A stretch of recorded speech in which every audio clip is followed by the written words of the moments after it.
ਕਿਸੇ ਦੀ ਡੈਥ ਹੋ ਜਾਂਦੀ ਹੈ ਤੇ ਜਾਂ ਡੈਥ ਹੋਣ ਵਾਲੀ ਹੁੰਦੀ ਹੈ ਤਾਂ ਉਸ ਵੇਲੇ ਕੀ ਲੋਕੀ ਮਹਿਸੂਸ ਕਰਦੇ ਨੇ ਕਿ ਕੀ ਮੌਤ ਤੋਂ ਬਾਅਦ ਜਿਹੜੀ ਸਾਡੀ ਫਿਜ਼ੀਕਲ ਬਾਡੀ ਦੀ ਮੌਤ ਤੋਂ ਬਾਅਦ ਉਸ ਤੋਂ ਬਾਅਦ ਕੀ ਲਾਈਫ ਹੈਗੀ ਹੈ ਕਿ ਨਹੀਂ ਹੈਗੀ। ਇਸ ਦੇ ਬਾਰੇ ਇੱਕ ਡਾਕਟਰ ਨੇ US ਦੇ ਉਹਨਾਂ ਨੇ ਸਟੱਡੀ ਕੀਤੀ ਹੈ। ਤਕਰੀਬਨ 5,000 ਤੋਂ ਵੀ ਵੱਧ ਨੀਅਰ ਡੈਥ ਐਕਸਪੀਰੀਐਂਸਿਸ ਵਾਲੇ ਜਿਹੜੇ ਉਹਨਾਂ ਦੇ ਪੇਸ਼ੈਂਟ ਸੀਗੇ ਉਹਨਾਂ ਨੂੰ ਉਹਨਾਂ ਨੇ ਸਟੱਡੀ ਕੀਤਾ ਹੈ ਔਰ ਉਹਨਾਂ ਦਾ ਕਹਿਣਾ ਹੈ ਕਿ ਮੌਤ ਤੋਂ ਬਾਅਦ ਜ਼ਿੰਦਗੀ ਹੈ, ਬੇਸ਼ੱਕ ਹੈ। ਔਰ ਇਹ ਇੱਕ ਬੜੀ ਵੱਡੀ ਉਹਨਾਂ ਦੀ ਜਿਹੜੀ ਰਿਸਰਚ ਹੈਗੀ ਹੈ। ਉਹਨਾਂ ਦਾ ਕਹਿਣਾ ਹੈ ਕਿ ਹਾਲਾਂਕਿ ਡੈਥ ਜਿਹੜੀ ਹੈ, ਮੌਤ ਜਿਹੜਾ ਹੈ ਬਹੁਤ ਹੀ ਪ੍ਰੋਫਾਊਂਡ, ਬੜਾ ਮਿਸਟੀਰੀਅਸ ਜੀ ਇਹ ਲਾਈਫ ਦਾ ਹਿੱਸਾ ਹੈ। ਕੋਈ ਪਤਾ ਨਹੀਂ ਚੱਲਦਾ ਲੋਕਾਂ ਨੂੰ ਕਿ ਕੋਈ ਡੈਥ ਹੋ ਗਈ, ਉਸ ਤੋਂ ਬਾਅਦ ਕੀ ਹੋਇਆ ਕੀ ਨਹੀਂ ਹੋਇਆ, ਕਿਉਂਕਿ ਜਾਣ ਵਾਲਾ ਕੁਝ ਦੱਸ ਕੇ ਤਾਂ ਜਾ ਨਹੀਂ ਸਕਦਾ ਔਰ ਜਿਹੜੇ ਰਹਿ ਜਾਂਦੇ ਨੇ ਉਹਨਾਂ ਨੂੰ ਉਹਨਾਂ ਕੋਲ ਕੋਈ ਅਤਾ ਪਤਾ ਨਹੀਂ ਹੈ ਕਿ ਉਸ ਤੋਂ ਕਿਸ ਤਰ੍ਹਾਂ ਜਾਣਕਾਰੀ ਲਈ ਜਾ ਸਕੇ। ਔਰ ਇਸ ਕਰਕੇ ਅਕਸਰ ਲੋਕ ਇਸ ਗੱਲ ਨੂੰ ਵਿਚਾਰਦੇ ਰਹਿੰਦੇ ਨੇ, ਸੋਚਦੇ ਰਹਿੰਦੇ ਨੇ ਆਪਣੀ ਕਲਪਨਾਵਾਂ ਵਿੱਚ ਕਿ ਡੈਥ ਤੋਂ ਬਾਅਦ ਕੀ ਹੁੰਦਾ ਹੋਏਗਾ।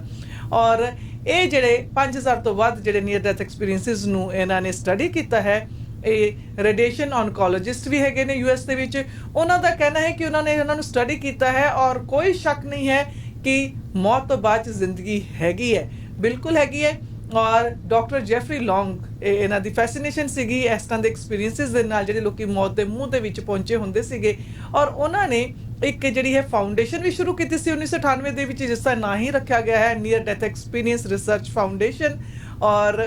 ਉਹਨਾਂ ਨੇ ਕਿਹਾ ਕਿ ਇਹ ਜਿਹੜਾ ਵੀ ਕੋਈ ਕੋਮਾਟੋਜ਼ ਹੁੰਦਾ ਹੈ, ਜਿਹੜਾ ਕੋਮਾ ਵਿੱਚ ਚਲਾ ਗਿਆ ਹੁੰਦਾ ਜਾਂ ਕਲੀਨਿਕਲੀ ਡੈਡ ਹੁੰਦਾ ਹੈ, ਜਿਸ ਦਾ ਕਿ ਹਾਰਟ ਬੀਟ ਵੀ ਨਹੀਂ ਚੱਲ ਰਿਹਾ ਹੁੰਦਾ, ਔਰ ਉਸਨੂੰ ਵੀ ਇਸ ਤਰ੍ਹਾਂ ਦੇ ਬੜੇ ਵਧੀਆ ਜਿਹੜੇ ਲੂਸਿਡ ਜਿਹੜੇ ਐਕਸਪੀਰੀਐਂਸਿਸ ਹੁੰਦੇ ਨੇ ਜਿਸ ਦੇ ਵਿੱਚ ਕਿ ਉਹ ਦੇਖ ਵੀ ਸਕਦੇ ਨੇ, ਸੁਣ ਵੀ ਸਕਦੇ ਨੇ, ਇਮੋਸ਼ਨਸ ਫੀਲ ਕਰ ਸਕਦੇ ਨੇ ਔਰ ਹੋਰ ਲੋਕਾਂ ਨਾਲ ਇੰਟਰੈਕਟ ਵੀ ਕਰ ਸਕਦੇ ਨੇ। ਇਹ ਸਾਰੀ ਚੀਜ਼ਾਂ ਨੂੰ ਉਹਨਾਂ ਨੇ ਕਾਫੀ ਸਾਲਾਂ ਤੋਂ ਐਕਚੁਅਲੀ ਸਟੱਡੀ ਕੀਤਾ ਹੈ ਔਰ ਇਹ ਕਾਫੀ ਸਾਰੀ ਸਟੋਰੀਜ਼ ਉਹਨਾਂ ਨੇ ਕਲੈਕਟ ਕੀਤੀਆਂ ਨੇ ਜਿਨ੍ਹਾਂ ਨੂੰ ਉਹਨਾਂ ਨੇ ਰਿਪੋਰਟ ਕੀਤਾ ਹੈ ਔਰ ਉਹਨਾਂ ਨੇ ਸਾਇੰਟੀਫਿਕਲੀ ਇਹਨਾਂ ਸਾਰੇ ਅਕਾਊਂਟਸ ਨੂੰ ਐਨਾਲਾਈਜ਼ ਕਰਨ ਦੀ ਵੀ ਕੋਸ਼ਿਸ਼ ਕੀਤੀ ਹੈ। ਉਹਨਾਂ ਦਾ ਕਹਿਣਾ ਕਿ ਹਰ ਸਟੋਰੀ ਜਿਹੜੀ ਹੈ ਹਾਲਾਂਕਿ ਡਿਫਰੈਂਟ ਹੈਗੀ ਹੈ ਪਰ ਸਿਮਿਲਰ ਪੈਟਰਨ ਹੈਗਾ ਔਰ ਜੋ ਵੀ ਇਵੈਂਟਸ ਹੁੰਦੇ ਨੇ ਉਹਨਾਂ ਦਾ ਜਿਹੜਾ ਪੈਟਰਨ ਹੈ ਬਿਲਕੁਲ ਸਿਮਿਲਰ ਹੈਗਾ। ਬਹੁਤ ਸਾਰੇ ਕੇਸਿਸ ਦੇ ਵਿੱਚ ਕਿ ਕੀ ਪਹਿਲੇ ਹੋਣਾ ਹੈ, ਉਸ ਤੋਂ ਬਾਅਦ ਕੀ ਹੋਣਾ ਹੈ। ਔਰ 45% ਜਿਹੜੇ ਲੋਕ ਨੇ ਇਸ ਰਿਪੋਰਟ ਦੇ ਮੁਤਾਬਿਕ ਉਹਨਾਂ ਨੂੰ ਆਊਟ ਆਫ ਬਾਡੀ ਐਕਸਪੀਰੀਐਂਸਿਸ ਹੋਏ ਨੇ। ਉਹਨਾਂ ਨੇ ਸਮਝਾਇਆ ਕਿ ਉਹ ਜਿਹੜੇ ਲੋਕ ਹੁੰਦੇ ਨੇ ਉਹ ਕਹਿੰਦੇ ਨੇ ਕਿ ਉਹਨਾਂ ਦੀ ਕੌਨਸ਼ੀਅਸਨੈਸ ਜਿਹੜੀ ਹੈ ਉਹਨਾਂ ਦੀ ਫਿਜ਼ੀਕਲ ਬਾਡੀ ਤੋਂ, ਉਹਨਾਂ ਦੇ ਸਰੀਰ ਤੋਂ ਉਹਨਾਂ ਦੀ ਜਿਹੜੀ ਆਤਮਾ ਹੈ ਉਹ ਵੱਖ ਹੋ ਜਾਂਦੀ ਹੈ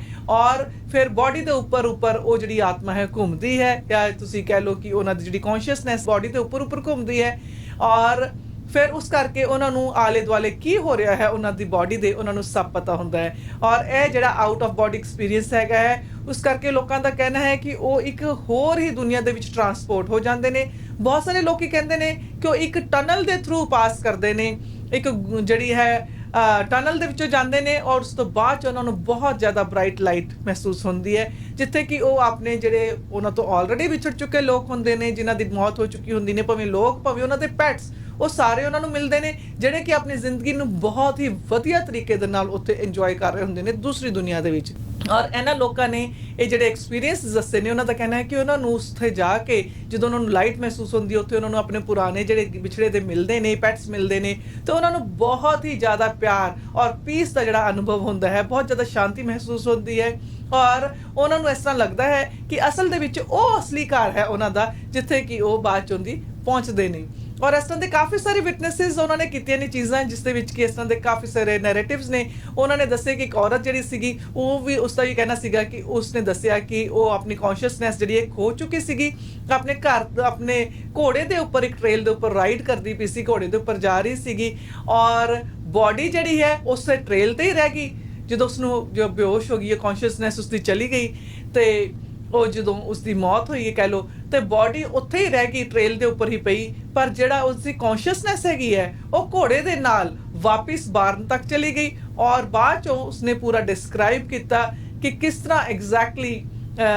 ਇਹ ਜਿਹੜੀ ਔਰਤ ਹੈਗੀ ਹੈ ਉੱਥੇ ਗਈ, ਬਾਰਨ ਦੇ ਵਿੱਚ ਕੀ ਹੋਇਆ, ਜਦ ਕਿ ਉਹਦੀ ਬਾਡੀ ਜਿਹੜੀ ਸੀਗੀ ਉੱਥੇ ਗਈ ਨਹੀਂ ਸੀਗੀ। ਔਰ ਬਾਕੀ ਲੋਕਾਂ ਨੇ ਵੀ ਇਹ ਗੱਲ ਜਿਹੜੀ ਉਸ ਦਾ ਫਿਰ ਪੁਸ਼ਟੀ ਕੀਤੀ ਕਿ ਵਾਕਈ ਉਹ ਬਾਰਨ ਦੇ ਵਿੱਚ ਇਹ ਸਾਰਾ ਕੁਝ ਹੋਇਆ ਸੀਗਾ, ਜਦ ਕਿ ਉਸਦੀ ਬਾਡੀ ਜਿਹੜੀ ਹੈ ਉਹ ਉੱਥੇ ਡਿੱਗੀ ਸੀ, ਉੱਥੇ ਬੇਹੋਸ਼ ਹੋਈ ਸੀਗੀ। ਔਰ ਇਸ ਤਰ੍ਹਾਂ ਕਾਫੀ ਸਾਰੀ ਜਿਹੜੀ ਸਾਇੰਟੀਫਿਕ ਐਕਸਪਲੇਨੇਸ਼ਨ ਲੱਭਣ ਦੀ ਕੋਸ਼ਿਸ਼ ਕਰ ਰਹੇ ਨੇ ਇਹ ਜਿਹੜੇ ਡਾਕਟਰ ਇਹਨਾਂ ਐਕਸਪੀਰੀਐਂਸਿਸ ਦੀ। ਔਰ ਉਹਨਾਂ ਦਾ ਕਹਿਣਾ ਹੈ ਕਿ ਉਹਨਾਂ ਨੇ ਬ੍ਰੇਨ ਰਿਸਰਚ ਕੀਤੀ ਹੈ ਔਰ ਇਸ ਕਰਕੇ ਇਹ ਵੀ ਜਿਹੜੇ ਨੀਅਰ ਡੈਥ ਐਕਸਪੀਰੀਐਂਸਿਸ ਹੈਗੇ ਨੇ ਇੱਥੋਂ ਬਹੁਤ ਜ਼ਿਆਦਾ ਇਸ ਗੱਲ ਦਾ ਪਤਾ ਚੱਲਦਾ ਹੈ ਕਿ ਵਾਕਈ ਮੌਤ ਤੋਂ ਬਾਅਦ ਵੀ ਜੀਵਨ ਹੈ ਔਰ ਬਹੁਤ ਹੀ ਵਧੀਆ ਜੀਵਨ ਹੈ।